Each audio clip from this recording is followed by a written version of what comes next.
皆さんこんにちは。Speak Japanese Naturally Podcast のふみです。このチャンネルでは日本語や日本文化について紹介していきます。メンバーシップも始めました。よかったらぜひ入ってみてください。さて、今日はゲストがいます。ぶっころうちゃんです。ぶっころうです。こんにちは。有林堂しか知らない世界という YouTube チャンネルをやっています。本当はもっと大きいです。57センチあります。はい、ぶっころうちゃんありがとうございます。ということで、有林堂しか知らない世界っていう YouTube チャンネルがあるんです。有林堂は本屋さんです。横浜に本社があって、で、横浜は神奈川県にあるんですけど、神奈川県とそのお隣の東京都、それからその周辺で40店舗ぐらいお店がある本屋さんです。で、その本屋さんの YouTube なので、本屋さんの店員さんが出てきます。それでやっぱすごい詳しいんですね、いろんな本のことに。そういう話を教えてくれたり、あと文房具も売っているお店です。なので、いろんな文房具を紹介してくれます。で、あと文房具を作っている会社の社員さんが来て、新商品を紹介してくれたりもします。それとか、作家の人、本を書く人が実際に来て、話したり、あと、出版社の編集長、編集って本を作る人たちですね。それの一番偉いのが編集長です。その編集長の人たちが来て、いろんな本を紹介したりとかするんですけど、どれもこれも、このぶっころちゃんのおかげで、ものすごく面白いものになってるんですね。これちなみに、このぶっころちゃんが持っているこれ、本です。ということで、なんか最近私はすごいハマってしまって、で、いくつも見ました。もうまだ見切れてないぐらいたくさん動画があるんです。で、その中から、その私が見たものの中から、これは皆さんにシェアしたいなって思うことをいくつか、ピックアップして、しましたので、今日はそういうことをお話ししたいと思います。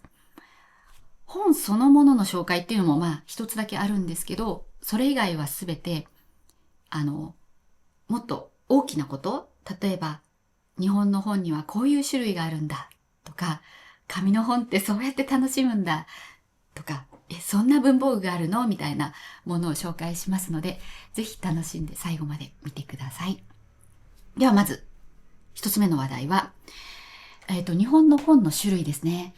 日本の本にはまず、こういう単行本っていうものがあります。単行本っていうのは、単は一つって意味の、単数の単、単語の単。で、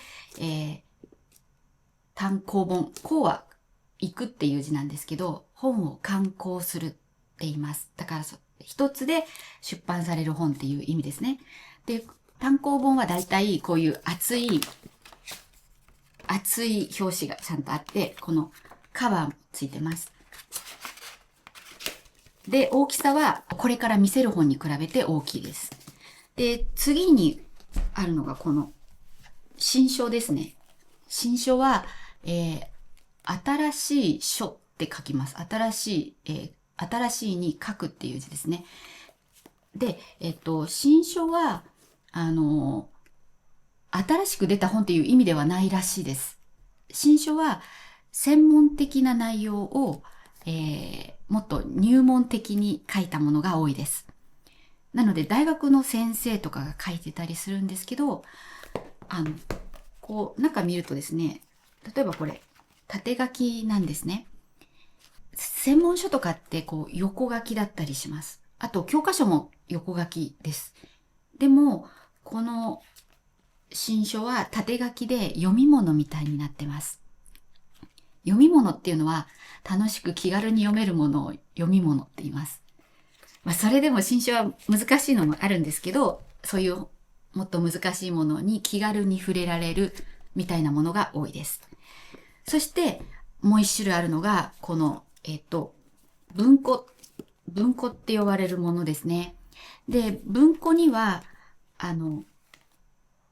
で、文庫はちょっとサイズを見てみましょうか。これとこれとこれ。サイズを見ると高さが違います。文庫は持ち運びできるように、小さめに小さく作ってあります。で、その次に大きいのが新書。で、単行本はだいたいこれぐらい。17、18センチとかね、そういう感じですね。今日紹介したいのは、この文庫にものすごくこだわりがあるっていうことなんですね。文庫を出している出版社って、ものすごくたくさんあります。ぜひ本屋さんに行ってみてほしいんですけど、文庫コーナーがあります。で、大体は文庫ごとに棚になっていて、その中で著者の書いた人のあいうえお順が多いと思います。そういう順で並んでます。で、なんとなく私文庫って全部同じって思ってたんですね。そしたら会社というか出版社っていうか文庫ごとに見た目的な違いが結構あったんです。ごめんなさい。見た目的な違いの前に、内容的な違いもやっぱり文庫ごとにあります。例えば、これ、新潮文庫って言うんですけど、これは昔からある文庫なので、例えば、昔から有名な作家のを読みたいと思ったら、大体新潮文庫に入ってます。例えば、夏目漱石とか、太宰治とか、文豪って呼ばれる人たちのもので文庫になっているのは新潮社に多いですね。で、それとか、あと例えばこれ、早川文庫。早川文庫といえば SF っていうイメージが私の中にあります。もちろん、SF じゃないものもあって、ノンフィクションとかもあるんですけど、イメージとしてね、早川は SF に強いっていうのがあります。それからこのちくま文庫っていう文庫ですね。これは、ちくま書房っていうすごい難しい硬い本を出す本屋さんがあるんですけど、そこが、硬くなく読んでもらえる文庫にしたいっていうことで、ひらがなでちくま文庫にしたらしいです。で、ここは、例えばこういう、これシェイクスピアなんですけど、古典っていうのは古い本のことですね。本当に古い本が古典です。時代が違うみたいなやつですね。それとか、あと、エッセイとか、小説とか、結構面白いものが、いろいろ出てるんですよね。とかね、そういう、文庫ごとに、いろんな特徴があります。そうそう、よくこういう単行本が、小説とかは特に何年か経って、文庫になったりします。だから文庫になるまで待とうかなって単行本を買わない人も結構います。ただ、ライトノベルなどは最初から文庫の形で出ます。実は文庫の大きさとか、いろんなことに違いがあるんですね。っていうことをこの有林堂の知らない世界に教えてもらいました。有林堂しか知らない世界に教えてもらいました。そう、実は、マツコの知らない世界っていうテレビの番組があるんですね。マツコデラックスっていう人がやってるので、マツコの知らない世界なんです。で、いろんな世界に行って、そこを詳しく教えてくれるみたいな感じなんです。そこをもじって有林堂しか知らない世界になってます。だからつい有林堂の知らない世界って言いたくなっちゃうんですけど、有林堂しか知らない世界ですね。そう、ちょっとね、見てほしいのがあるんです。ここを見てほしいんです。下4冊がちょっとザラザラしてるのわかりますか？で、上4冊はツルツルしてます。ツルツルっていうのはどこにも引っかからない。で、ザラザラっていうのは引っかかる感じがあります。ザラザラとかツルツルとかのオノマトペについて、音の表す意味があるみたいなお話をしているエピソードがあるので、よかったら聞いてみてください。最初私この新潮文庫とかのこのザラザラ、なんでこんなザラザラなんだろうって思ったんです。で、ちゃんと切ればいいのにって。というのもね、ここはザラザラなんですけど、どれもそうなんですけど、これザラザラツルツルなやつ。ここザラザラなやつも、こっち側はツルツルなんです。で、この反対側もツルツルなんですね。つまり、このザラザラした切り方、ザラザラっていうかザクザク、この切り方はわざとやってるんですね。わざとやってたんだってびっくりしたんですよ。そう、綺麗にすればいいのにって思ってたぐらいなので。で、しかもこれは、なんかかっこいいらしいです。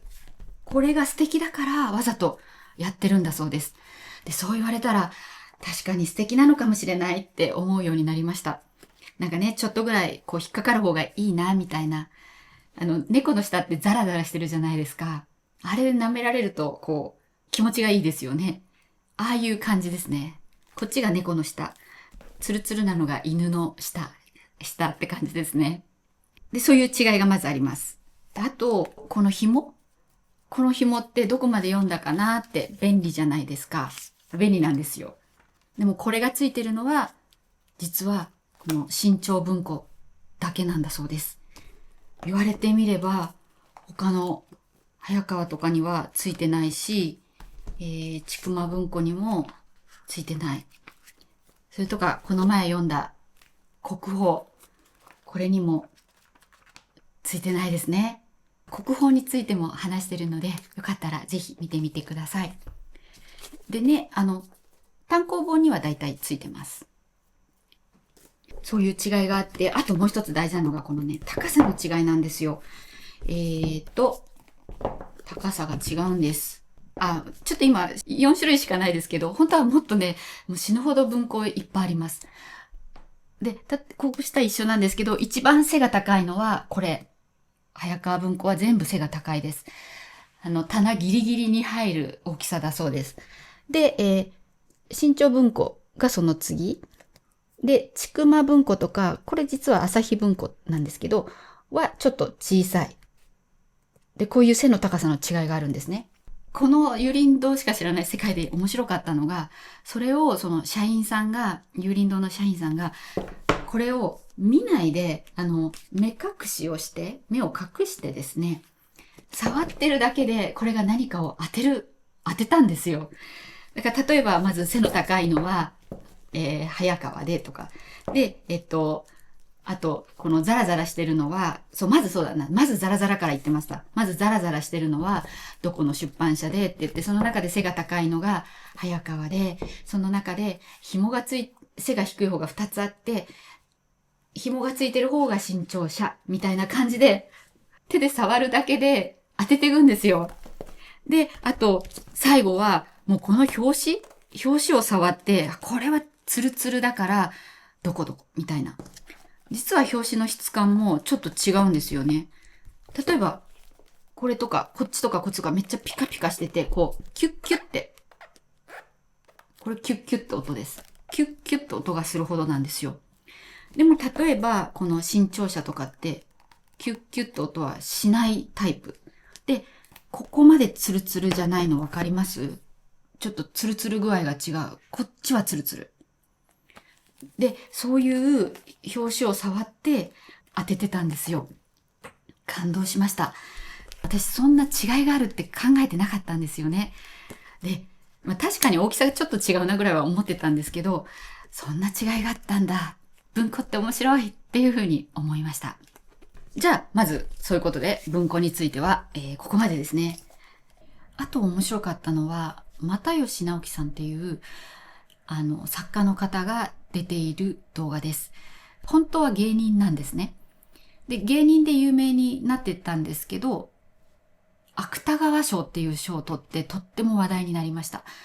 芥川賞っていうのは、有名な日本の文学賞の一つです。有名なのが芥川賞と直木賞っていう二つがあって、芥川賞は純文学に贈られるものです。純文学っていうのは、説明が難しいんですけど、こう、読んでて、オチがなかったりするというか、読み終わった後、これは何が言いたいんだってやっぱ考えさせるものですね。で、もう一つ、その直木賞の方はエンターテインメントの作品に贈られます。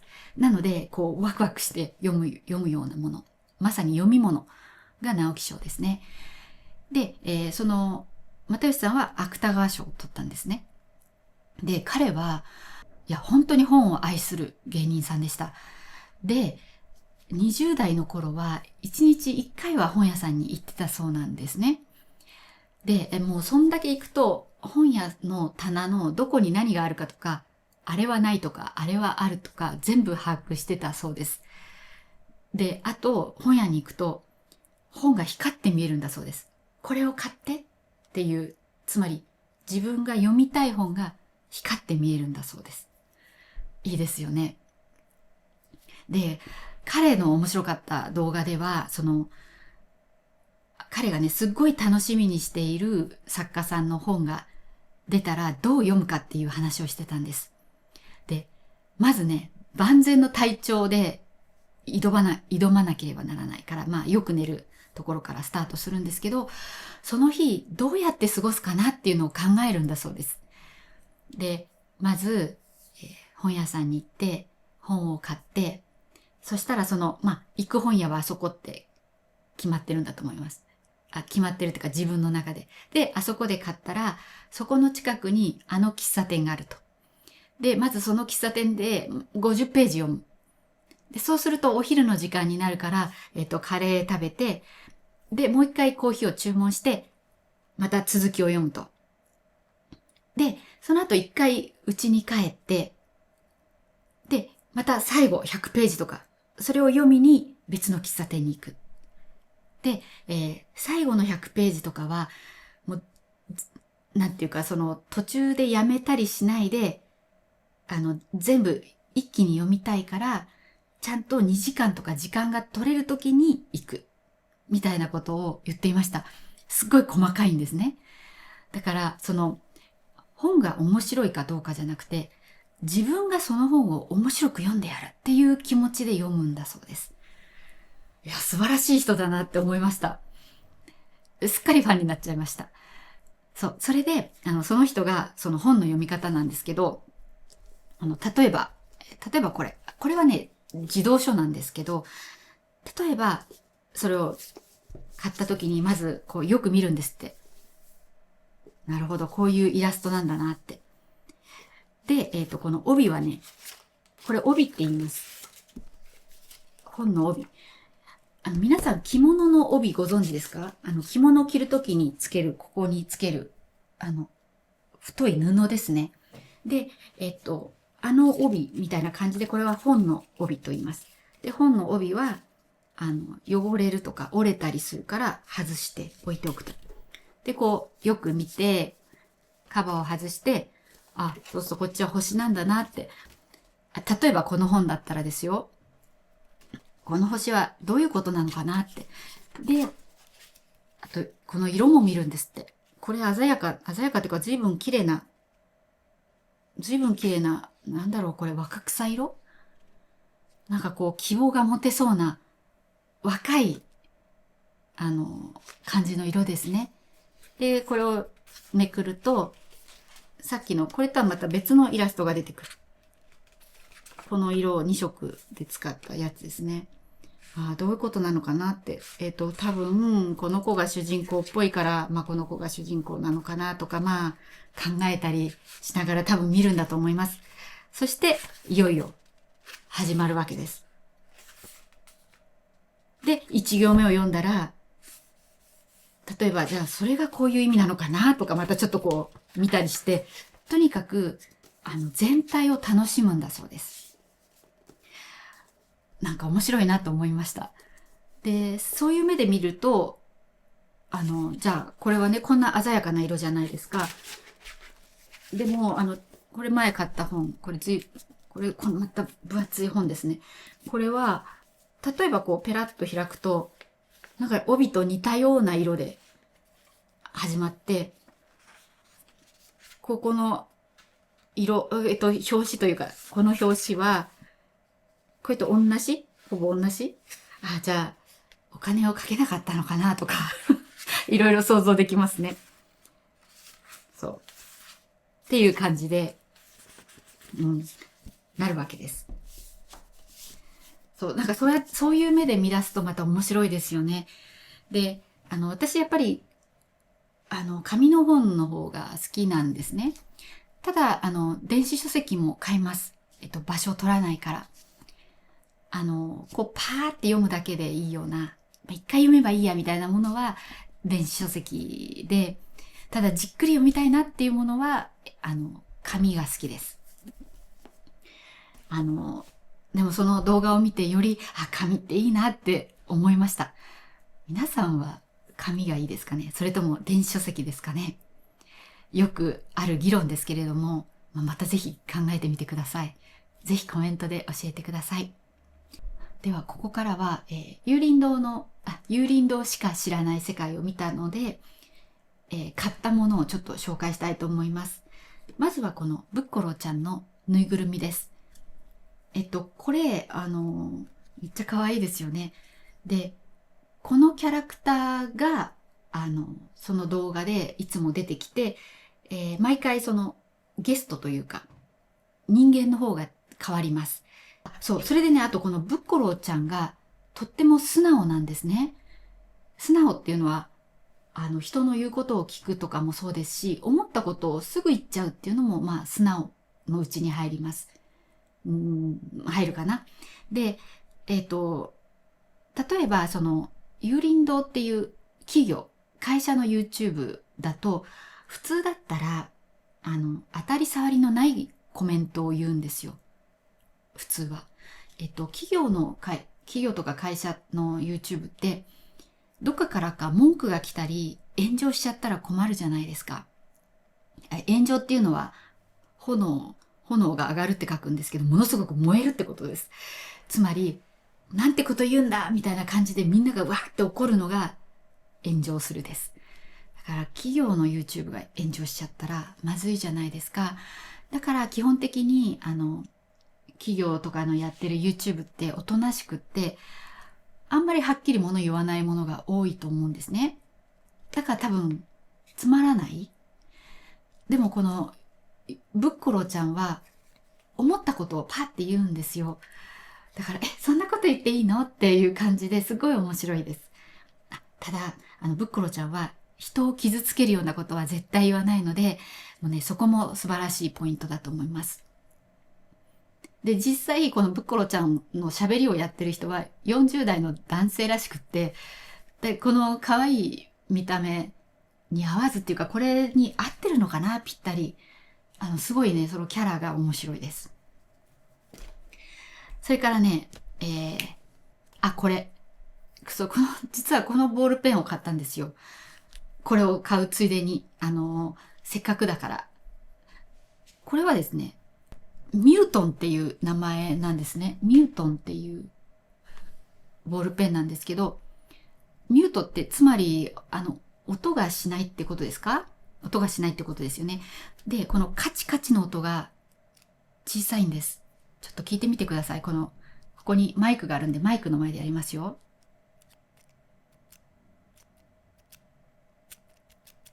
ちょっと聞こえたかな。じゃあ普通のボールペンをちょっと持ってきますね。このジェットストリーム。私これ好きなんですけど、カチカチやってみますよ。普通に音しますね。あとね、これもすごく面白いやつで、可愛いいろんな色があるんですけど、これ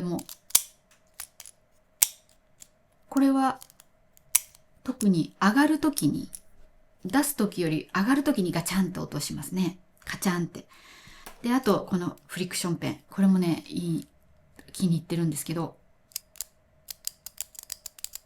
これも音しますね。じゃあもう一回、ミュートン。やっぱかなり小さいです。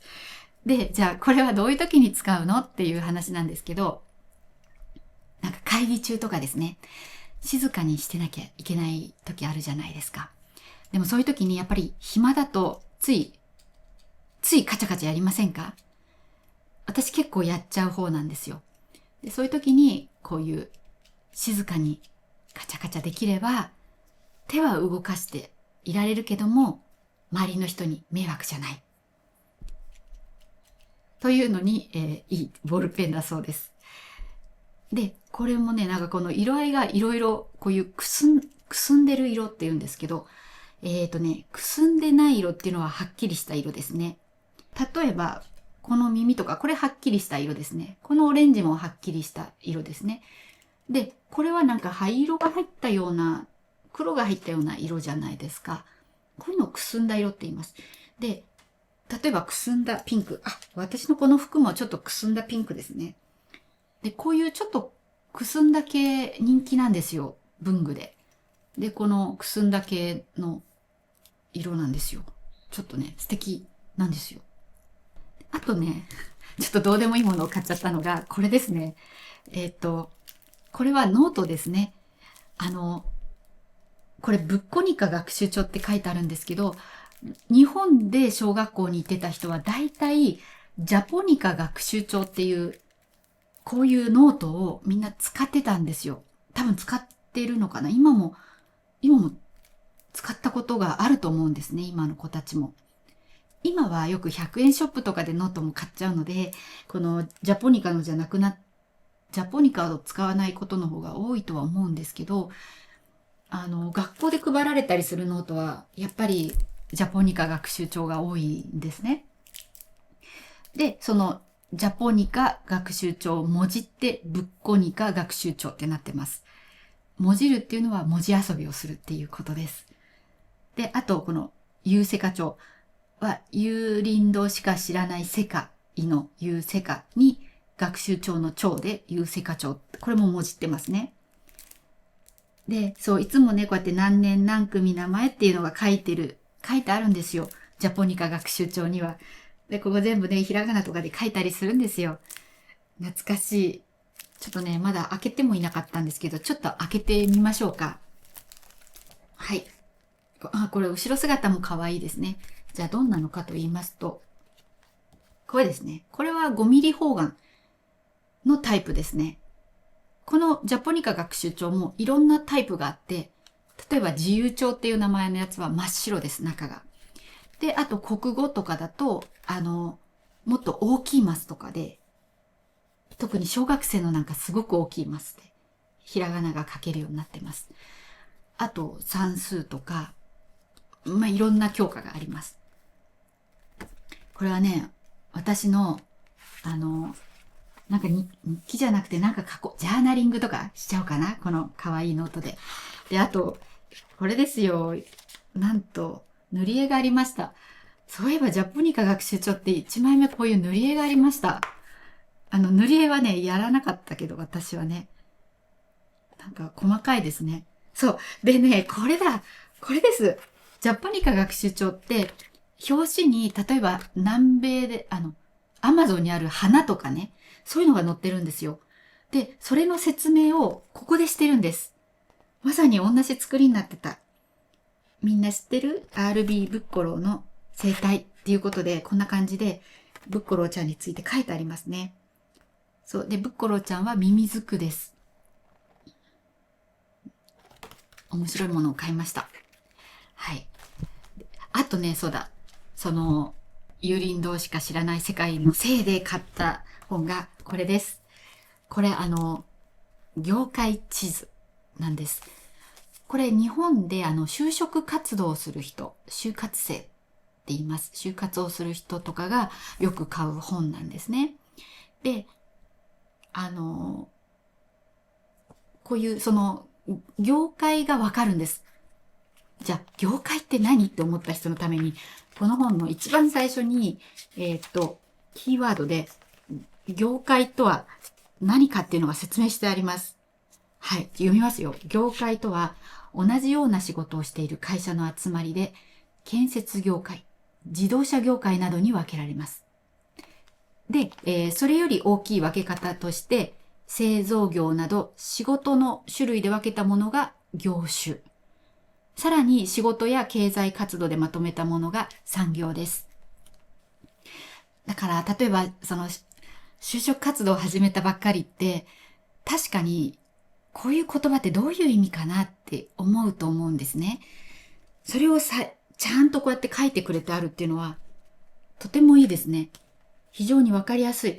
この説明も今すごくわかりやすかったですね。あと、業界とか会社の仕組み、グループ会社、損益計算書、貸借対照表とか、そういう言葉の意味は何かとかがちゃんと書いてありますね。いいですね。で、じゃあ、業界の意味が分かりましたね。同じようなことをしている会社の集まりですね。で、これはその同じようなことをしている会社の中で、どの会社がどれくらいの規模なのかとか、特徴は何かとか、そういうことを書いてあるんですね。じゃあちょっとわかりやすく、コンビニとかで見てみましょうか。ね、まず業界1位、どこだと思いますか？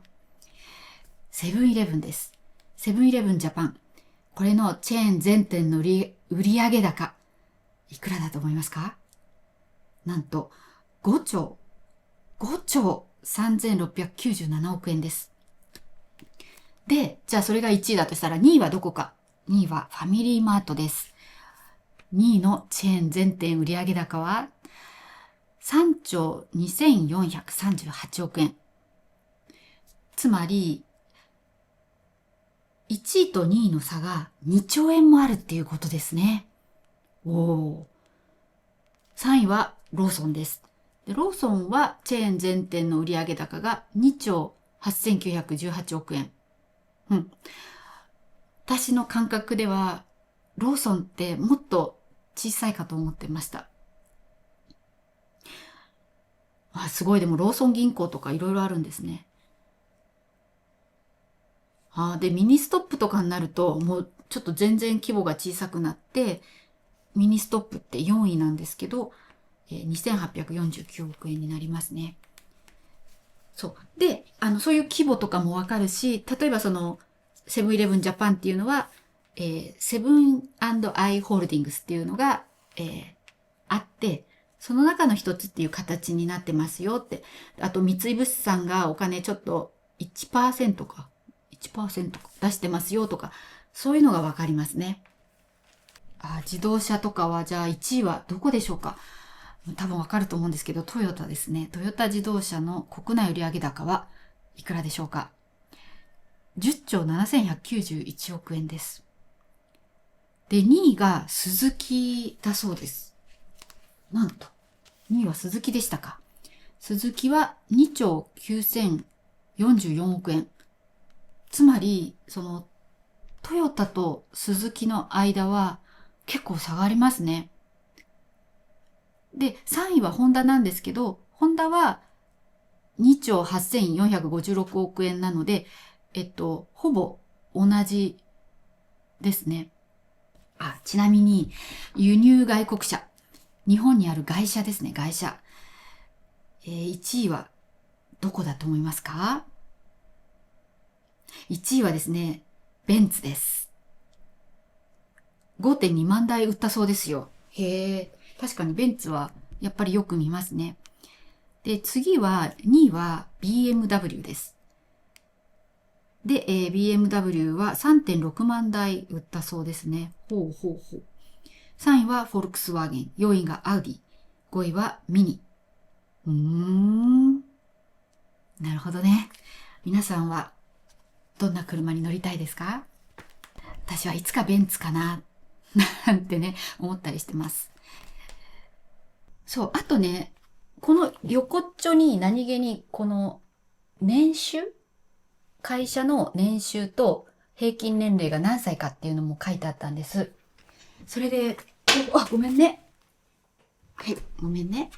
暇だとパラパラって見ると楽しいんですよ、これ。そしたら、たまたま海運、船ですね。海の運送です。で、それを見てたら、海運業は年収が他の業種に比べてすごい高いんですよ。例えば、商船三井、1436万円。平均年齢 38.5 歳。そして、あと初任給っていうのがあるんですけど、初任給っていうのは、卒業して就職した人がもらう初めての給料ですね。で、初任給が 31.5 万円。月給ですけどね。いいですね。で、あとの日本郵船とか川崎汽船、この辺が大きいんですけど、どれも同じくらい高いです。すごいですね。あ、そうだそうだ。もちろん、ちょっとブクロちゃんの会社も見てみようと思います。有林堂ですね。本屋さんになりますので、どこかな？あったあったあった。書店取り次ぎって方ですね。こっち出版社で、こっちが書店取り次ぎ。で、有林堂はどこかな？あ、有林堂ここですね。YouTube、有林堂しか知らない世界が業界最大級の人気コンテンツにちゃんと書いてあるんですよ。でね、すごいのが、ここです。ここに、ブッコロちゃんが載ってるんですよ。わかりますよね。なんと、ブッコロちゃんが、この業界地図に載ってるんですよ。すごいね。本当に、有名な人気コンテンツなんですよね。なのでね、これ、結構面白いです。日本の会社ってどんなのがあるのかなって、暇な時に見るのも楽しいし、例えば、知り合いとか友人の会社、どこって分かったとするじゃないですか。そしたら、どこかなってこうやって見ると、へえ、こういうことやってる会社なんだとか、分かります。そう、この前うちの娘が内定もらいまして、内定っていうのは、入社は4月だけど、その前に、あなた入社していいですよっていう OK が出るのが内定と言います。で、その内定もらったっていうから、その会社を調べました。ほう、なるほど、と思って。なんでこれ買ってよかったなって思いました。あと、そのチャンネルにある子供向けの、なんか辞典を作っている会社の編集長の方が出てたんです。で、その人が、樹海の話をしてた回があったんですね。樹海って富士山の噴火した溶岩の上にできてる森なんですね。で、その樹海に、ガイドの人についてもらって入って、なんかいろんな面白い撮影をしてたりしてたんです。で、私それを見て、私も樹海行きたいって思ったんです。樹海って本当に怖いイメージがあったんですよ。なんかおどろおどろしくて、なんか行ったら迷子になっちゃって死んじゃうんじゃないかぐらいな勢いで怖かったんですね。で、でもガイドさんについてもらえばいいじゃんと思って、もう私すぐガイドを予約したんです。そしたらガイドさんに、撮影許可が必要だと思いますって言われて、で、どこに連絡したらいいかも全部教えてくれたので、そこを連絡して、で、無事許可が下りて、撮影してきました。で、それを、本ちゃんのもう一個の初級者向けのチャンネルの方で上げているので、よかったらぜひ見てみてください。で、私それですっかり富士山とかに興味が出てきて、この前ついこういう本まで買ってしまいました。こっちは富士山の300年前に噴火した時の様子が、こうだったっていうのが書いてある本だったんですよ。すっごい面白かった。で、こっちは、綺麗なね、写真とかもいろいろ載ってるんですけど、10万年の噴火史から紐解く富士山。結局、富士山の歴史っていうのは噴火の歴史なので、そういうことが書いてありました。いや、どっちも面白くって、なんかね、この有林堂しか知らない世界のおかげで、私の世界がこう広がりました。もう本当感謝しております。はい。ということで、そういうことをちょっと皆さんにお話ししたいと思って今日の動画を撮りました。最後に、お礼を言わせてください。